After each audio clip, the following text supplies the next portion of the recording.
Bonjour et bienvenue. La santé publique fait aujourd'hui partie des préoccupations principales des Français. Mais que signifie cette notion? En quoi la santé publique peut-elle contribuer à améliorer la prise en charge du patient? Quelle place l'innovation occupe-t-elle dans la santé publique, et en particulier l'innovation technologique?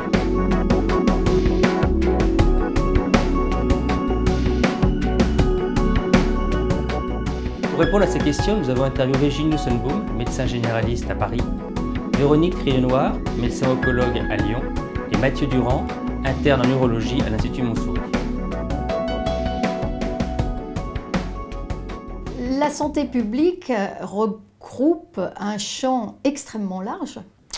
La santé publique, ça permet de dépasser la relation médecin-malade, le colloque singulier entre le médecin et le malade, et de prendre certes l'intérêt du patient, mais aussi de considérer l'intérêt collectif. Et ça, c'est vraiment une autre dimension de la médecine générale aujourd'hui, d'autant plus qu'à partir de cette année, nous serons rémunérés sur des objectifs de santé publique. Donc ce n'est plus simplement un discours, mais c'est aussi désormais des pratiques. Le but n'est pas forcément toujours de guérir, c'est bien ça la santé publique.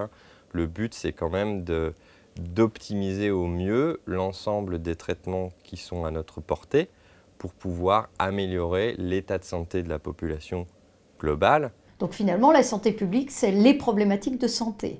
En ce qui concerne le plan cancer, il s'est traduit par de grandes avancées en pratique, parce que, c'est vrai, il était conjugué aussi à des innovations thérapeutiques.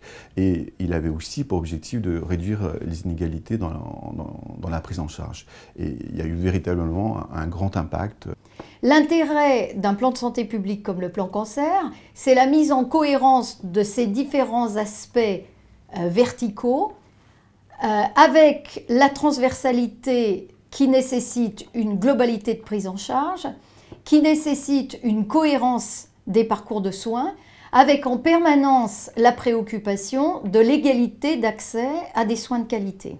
La santé publique ne se considère que si nécessairement on étudie l'évolution de la population, et l'évolution de la population, son anxiété, ses préoccupations et son état de santé nécessite d'avoir des armes thérapeutiques qui évoluent de façon conjointe à son évolution personnelle. L'innovation n'est pas que technologique ou médicamenteux ou pharmacologique, mais elle est aussi organisationnelle, elle est aussi dans la prise en charge, dans la mise en place par exemple de réseaux. En tant que médecin généraliste, ici on parle de cancer, outre l'innovation thérapeutique, la constitution de réseaux de soins nous aide fortement dans la prise en charge de nos patients pour ne plus être seuls, parce que c'est quand même notre dimension limitante de notre activité, c'est souvent d'être seul. Donc ce n'est pas simplement des médicaments, mais c'est aussi une organisation. Je pense que la principale conséquence extrêmement favorable du plan cancer est d'avoir institué, formalisé, incité et valorisé la pluridisciplinarité, qui est vraiment le pivot de l'activité cancérologique et qui va rapidement être complétée par une autre notion très forte qui est celle de la pluriprofessionnalité, avec vraiment le regroupement, la convergence autour du patient d'un maximum de compétences médicales et non médicales. L'innovation est un élément majeur des progrès en matière de santé et particulièrement de cancérologie. L'incitation à l'innovation et à la recherche clinique et translationnelle ont été des éléments très forts du plan cancer.